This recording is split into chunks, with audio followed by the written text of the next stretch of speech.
저는 추석이기 때문에 한 주 쉬고 그 다음 주 목요일 날 해제하도록 그렇게 하겠습니다. 12일이 되는 12일 날. 스님, 그러면 한 주 쉬는 날에는 계속 한다고 전화 안 해도 돼요? 안 해도 됩니다. 감사합니다. 그럼 추석 때 스님 조금 쉽게 여기 오늘에 아니 여기 안 있고 다른 데서 좀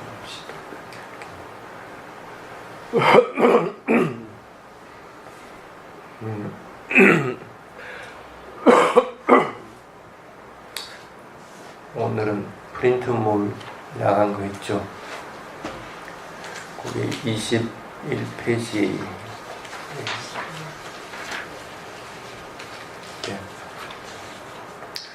저번에 하려다가 좀 경전을 좀 더 찾아봐야 되는 게 있어가지고 마무리 해가지고 프린트 내줄 겁니다.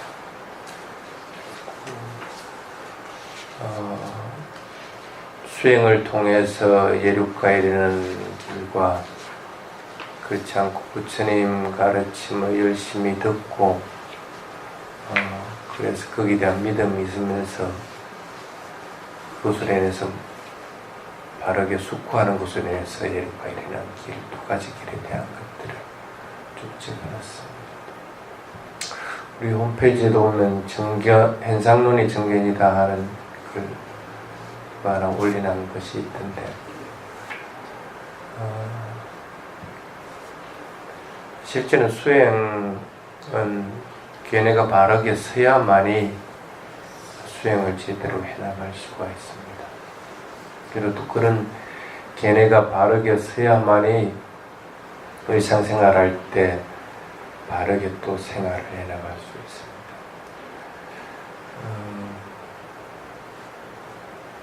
법을 듣는 것들을 자주 해야 됩니다. 그래서 부처님도 내가 법을 설할 테니까 와서 들으라.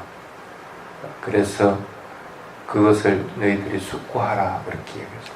법을 듣고 나서 그것이 바른지 안 바른지에 대한 것들을 바르게 고찰하고 또 살펴봐가지고 이것이 바른 길이기 때문에 실천해야 되겠다는 마음이 일어나도록 하는 것. 그렇게 했을 때 걔네가 생겨나기 시작한다. 내가 이 길을 따라야 되겠다. 아니면 내가 조금 더 아직은 부족하니까 부처님 말씀을 더 배워야 되겠다 하는 그런 마음들이 일어날 수가 있겠다.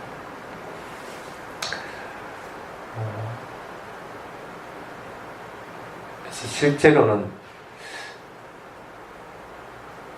그러기 위해서 필요한 것이 법을 듣고 바르게 숙고하는 것이지 걔네가 확립될 때 가지고 자기 걔네를 내세우는 것이 바른 것은 아닙니다. 그래서 일간에서는 스님들 간에는 그렇게 얘기합니다. 정견은 어떤 걔네도 가지지 않는 것, 어떤 주의 주장도 하지 않는 것, 그걸 차라리 정견이라 하는 것이 오히려 합리적이다 하는 얘기까지 합니다. 어떤 현상이든 변하고 그것들에 대한 어떤 것에도 특정할 만한 주체가 없다는 사실을 분명하게 알면 그 어떤 것에도 집착을 하지 않게 되는데, 그래서 그대로 흘러가도록 놔줘버리게 되는데, 근데 대부분은 견해를 가진다고 하면은 그것이 정견이든 사견이든 간에 견해를 가진다고 하는 것은 그 견해에 집착을 하게끔 됩니다. 그래서 그것은 그렇게 집착을 하는 상태가 돼서 자기의 견해가 성립된다고 하는 것은 정견의 영역에는 속하지 못한다는 뜻입니다. 변하는 것은 어떤 것이든 집착할 수 있는 대상이 되지 못합니다. 이미 흘러가 버리기 때문에, 이미 변해버리고 했기 때문에 그것은 집착의 대상이 되지 못한다는 걸 분명히 알아야 됩니다. 그래서 그것이 나의 생각이든 아니면 어떤 대상이든 그 대상에 대해서 집착하는 것들이 있고 이것이 내 것이다 하는 마음이 생겨나 버릴 것 같으면 이미 그것은 정견의 영역에 속하지 못한다는 그런 뜻입니다. 그래서 그런 내가 바르게 확립되었을 때 대상도 있는 그대로 관찰을 하게 됩니다. 대상은 실제 생겨난 것은 빠른 속도로 변하는 것들입니다. 그런데 그렇게 변화하는 것들을 보려고 하지 않고 대상을 집착을 하게 되면 대상이 변하지를 않게 됩니다. 또는 수행할 때 밖의 형태에만 계속 마음을 두다 보면은 실제적인 내용들은 멀리 도망을 가버리게 됩니다. 보통 우리가 수행자라고 얘기하면 사마짜리아가 갖추어진 자들을 수행자라고 한다 이렇게 얘기합니다. 말하고 행동하고 생각하는 것들이 바른 방향으로 이끌어져 있을 때, 그래서 그 어떤 것에도 마음이 끄달려 들어가지 않고 마음이 고요하고 평온한 상태에 있을 때 그 사람을 수행자라고 한다 이렇게 얘기합니다. 다른 사람이 말을 하더라도 그것을 내가 들었을 때 그것으로 인해서 성냄이나 집착하는 마음이 일어나지 않고, 내가 말을 할 때도 다른 사람이라는 생각을 가지지 않고 모든 대상들에게 자애의 마음을 가지고 말을 하게 되고, 이런 상태가 되었을 때 그것을 사마짜리아라고 한다. 말하고 행동하고 또 생각하고 하는 것에서 탐진치가 끼어들 여지가 없이 행하게 되는 자들, 그것을 바른 수행자라고 이렇게 한다. 근데 일반적으로 수행을 하다가 보면은 항상 외부적인 모습에 많이 치중을 하게 됩니다. 앉아 자선하고 있으면 다른 사람이 나를 어떻게 볼 것인가, 또는 어쩔 수 없이 1시간 수행해야 되니까 1시간 앉아있는 것, 외형은 그럴듯하게 보이는데 실제 내용은 실익이 없는 경우들이 많습니다. 1시간 내에 앉아있는데, 어쩔 수 없이 앉아있는데 이 시간이 빨리 지나가기를 하는 마음이 생겨나 있습니다. 그 수행을 안 하겠다는 얘기입니다. 다음이 정해져 있을 것 같으면 다음에 대한 집착이 일어납니다.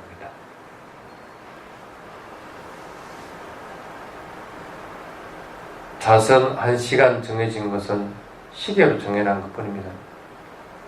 그래서 1시간이 지나면 그냥 울리는 겁니다. 그러면 내가 일어나서 경영할 시간이다 하고 알게 되는 것 뿐입니다. 근데 만약에 시계 울린 것을 듣지 못했다, 그럼 계속 자선을 해나가는 겁니다. 실제 내용에서 수행이 잘 되고 있을 때는 그런 외형적인 것에 크게 영향을 받지를 않게 됩니다. 근데 수행이 안 될 때는 외형적인 것에 더욱더 신경을 쓰게 됩니다. 근데 실제로는 수행은 그렇게 진척이 없게 됩니다. 그래서 적어도 내가 지금 수행하고 있을 때는 수행자인가 하는 것을 사마짜리아를 생각해서 자꾸 생각을 하도록 해요. 내가 수행을 해나가는데 대상에 대해서 싫고 좋고 하는 마음이 일어나는지, 집착하는 마음이 일어나는지, 과거나 미래로 가서 헤매고 있지는 않는지, 또는 대상을 알아차리고 있는데 그 대상이 변하지 않고 있는 것은 아닌지 하는 걸 분명하게 살펴서 그 어떤 경우에도 마음이 고요한 상태에 머물러 있는가를 자꾸 봐야 됩니다. 마음이 고요하게 머물러 있을 것 같으면 어떤 것에도 집착을 하지 않습니다. 그럼 대상을 보면 대상은 변하게 되어 있습니다. 단지 내가 할 일은 그 변해가는 대상을, 그것이 빠르게 변하는 것이든 천천히 변하는 것이든 그것을 있는 그대로 보는 것이라고 분명하게 알아서 그렇게 삿대를 하면 되는 겁니다. 그렇게 삿대를 해나갈 때는 내가 조금 더 분명하게 봐야 되겠다. 그렇지 않으면 내가 조금 더 수행 시간을 늘려야 되겠다 하는 그런 마음들이 일어나게 됩니다.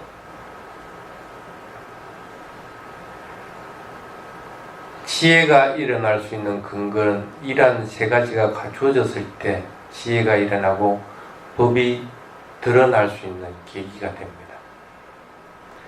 단지 알아차림을 꾸준히 하고 있다 해서 되는 것이 아니고 알아차림이 바르게 꾸준하게 되어 나갈 때는 반드시 노력하는 마음들이 일어나게 됩니다. 더욱더 일어나게 됩니다. 그래서 그런 알아차림이라고 하는 것은 또한 바른 견해가 어떤 대상도 변하고 있는 거기 때문에 집착할 것이 없다는 그런 견해가 있을 때 바르게 알아차려 나갈 수가 있습니다. 그래서 이 세 가지가 법을 드러나게끔 하는 역할들을 합니다. 실제로는 수행은 이겁니다. 그것만 해나가면 됩니다. 그래서 여러분들이 먼저 대상을 자꾸 삿대하고 알아차리는 것들을 많이 하기는 하는데 가끔씩은 돌아봐야 됩니다. 그 삿대가 지금 바른 견해를 가지고 어떤 대상에도 집착함이 없이 삿대를 하고 있는가 하는 것들을 돌아봐야 됩니다. 법을 듣는 것들이 부족하면 법을 자꾸 들어야 되는 것이고, 또는 대상에 대해서 무상하다는 것들을 보지 못할 것 같으면 자꾸 고찰해가지고 이것은 변해가는 것이지 하는 마음을 자꾸 되새겨야 됩니다.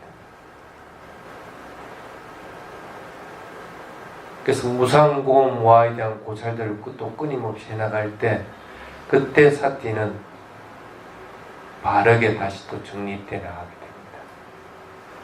그래서 무조건 앉아서 삿대하면서 알아차림을 한다 해서 그것이 전부 다 삿대로 연결되는 것은 아닙니다. 그랬을 때 수행이 밖에 보이지는 것보다는 실제적인 내용이 더 중요하게 나에게 영향을 미칠 수가 있게 되는 겁니다.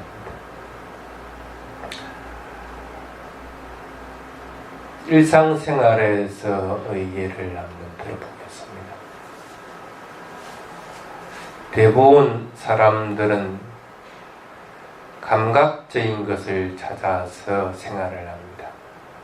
먹는 것도 맛있는 걸 먹으려고 그러고, 옷도 떨어지고 해진 것보다는 반듯한 걸 입으려고 그러고, 집도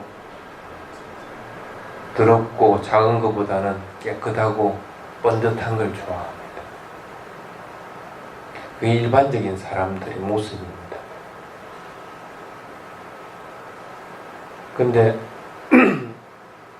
수행하려는 사람들은 어떤 경우든지 그런 감각적인 욕구로부터는 멀리 벗어나야 됩니다.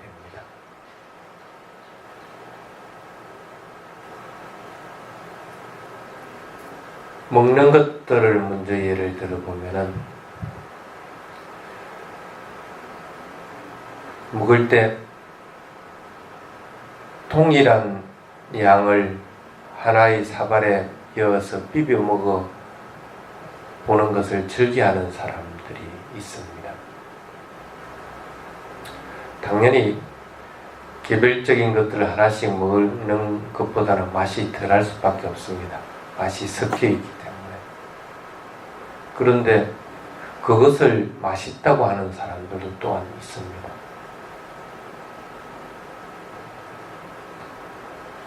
개별적인 것이 맛있는 경우들은 감각적인 욕구들이 더욱더 발달돼서 맛있고 맛없고 하는 것들을 더욱더 예민하게 구분하는 쪽으로 흘러간 성향들이고, 비벼 먹는 것들이 맛있다고 하는 것들은 그런 구별로부터 떠나서 지금 먹는 것, 이것들에서 온갖 맛들을 느낄 수가 있기 때문에 맛있다고 하게 됩니다.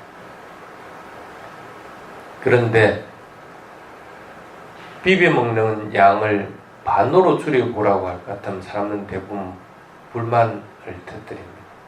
이게 이걸 먹고 어떻게 사느냐 그렇게 합니다. 근데 본인은 하루에 적정한 식사량을 사실은 잘 모릅니다. 이만큼 먹고 살 수 있는지, 아니면 이것보다 더 먹는 것이 내가 살고 싶어 하는 욕구나 강박적인 것들을 추구하는 욕구에 인해서 더 먹고 있는 것은 아닌지, 그것으로는 불안감으로 인해서 더 먹으려고 하는 것이 아닌지 하는 걸 구분하지 않고 무조건 먹습니다. 그러다 보면 대부분은 보면은 배가 부른 상태에서 끝이게 됩니다. 배가 부르다고 인식한 순간은 이미 양의 적정량을 넘어선 상태입니다.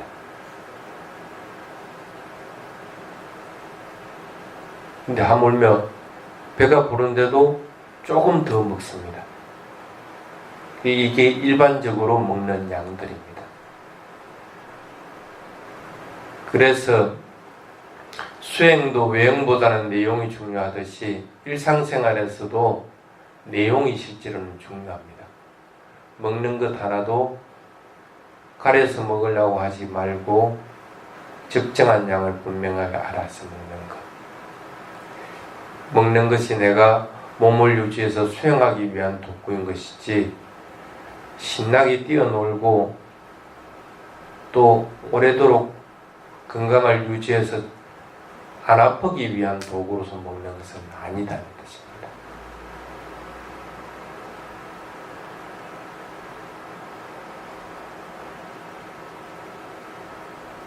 옷도 마찬가지입니다.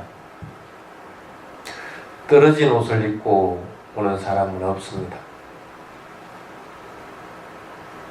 근데 옷은 우리 몸이 약하기 때문에 벌레들이나 아니면 추위나 더위로부터 방어할 수 있는 능력들이 없습니다. 그래서 그것을 피하는 목적이라고 생각을 해야 되는 것이지, 그것이 서로 오래된 낡은 옷이든 또는 그것이 값싼 옷이든 그것이 중요하지 않다는 생각을 항상 해야 됩니다.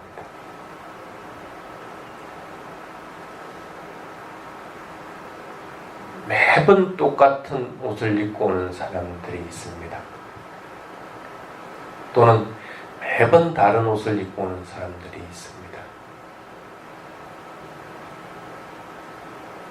어느 분이 좀 더 외형에 치우치지 않고 실제적으로 옷을 잘 입는 사람일까?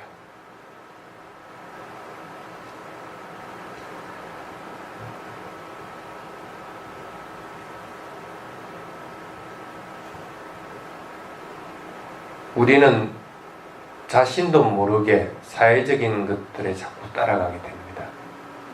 근데 그게 수행에는 치명적인 역할을 한다는 사실을 자꾸 잊어버리게 됩니다. 일어난 대상은 어떤 것이든 집착함 없이 있는 그대로 알아차리는 것이 수행인데, 일상생활에서 자꾸 훈련이 되지 않으면 수행에서 대상을 있는 그대로 알아차리지 못합니다. 외형적인 것에 신경을 쓰고 남에게 신경을 쓰고 이런 역할들을 계속하다 보면은 수행은 계속 외형적인 모습만 취할 뿐이라는 것입니다.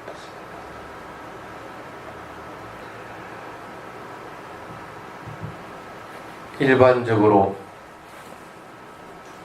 수행자들은 해탈을 목적으로 살아가게 됩니다.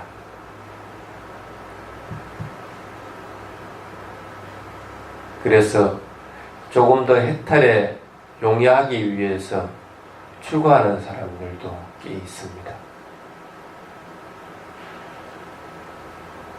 근데 여러분은 출가를 했든 출가를 하지 않든 어떤 수행을 할 때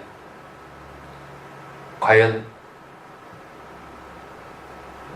가정으로부터 떠난 수행을 하고 있는가 하는 걸 한번 돌아보십시오. 휴대폰은 옆에 두고 있습니다. 연결고리는 항상 가지고 있습니다. 수행하다가도 그것이 울리면 그걸 받아야 됩니다. 또는 수행하고 있으면서도 나는 몇 시에 일어나서 집에 가서 뭘 해야 된다는 생각으로 있습니다. 해탈에 이르는 조건은 두 가지가 있습니다. 첫 번째가 용어 그대로 할 것 같으면 집으로부터 떠나는 겁니다. 수행을 하는데 방해가 되는 것으로부터 모든 것들을 떠나야 됩니다. 수행하는 데는 휴대폰이 필요하지 않고 몇 시에 내가 수행을 마치고 집에 가야 된다는 것들이 필요하지 않습니다.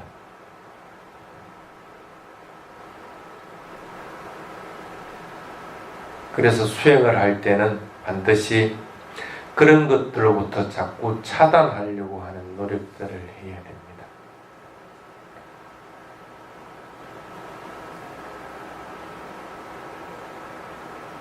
그 다음에 두 번째가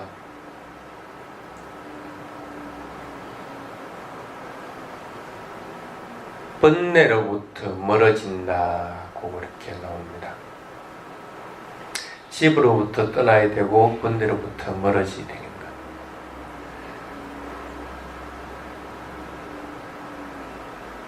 대상은 번뇌를 일으키게 하지 않습니다.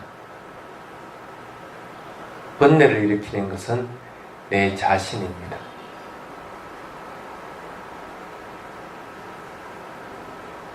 어떤 경우든지 그 대상은 그 대상으로서 자기 할 일을 하고 있는 것 뿐입니다. 눈은 보는 역할을 하기 때문에 보는 역할을 하는 것 뿐입니다. 그 어디에도 번뇌가 없습니다. 보고 내가 인식하면서 내가 번뇌를 일으키는 것이지 눈이 번뇌를 일으키는 것이 아닙니다. 상대방이 뭔가 나쁜 소리를 했다. 그 나쁜 소리도 번뇌를 일으키게 하는 것이 아닙니다. 나쁜 소리는 나쁜 소리일 뿐입니다. 그것을 알아차리는 사람이 좋은 소리를 알아차리면은 그건 나쁜 소리가 되질 않습니다. 나를 경치가는 소리 알아차릴 것 같으면 나쁜 소리가 되질 않습니다. 안에서 일어나는 것이든 밖에서 일어나는 것이든 그 대상들은 대상 스스로는 번뇌를 일으키지 않는다는 사실을 분명하게 기억을 해야 됩니다. 내가 그것으로 인해서 번뇌를 일으킵니다.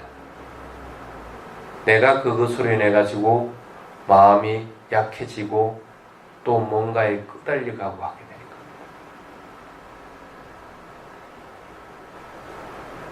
그래서 어떠한 경우든지 해탈로 나아갈 때는 번뇌를 일으키는 것의 장본인은 나라는 생각을 해야 됩니다. 번뇌가 일어나면 괴롭습니다. 마음은 항상 괴로움으로부터 탈출하는 방향으로 나아가게 됩니다. 그러면 그것으로 탈출하기 위해서 더 큰 번뇌를 일으키든지 아니면 또 다른 강압적인 것에 매달리든지 그런 방향으로 나아갈 수밖에 없습니다. 그래서 이 두 가지는 해탈에게 이르기 위한 조건들입니다. 여러분들은 수행을 외형적인 모습으로 하지 말고 내용이 꽉 찰 수 있는 수행들을 자꾸 할 수 있도록 그렇게 자꾸 노력을 해야 됩니다. 그래야만이 내 자신이 수행자답게 되는 것이고 그런 수행자들은 반드시 해탈로 나아가게 됩니다. 자, 여기까지 하겠습니다.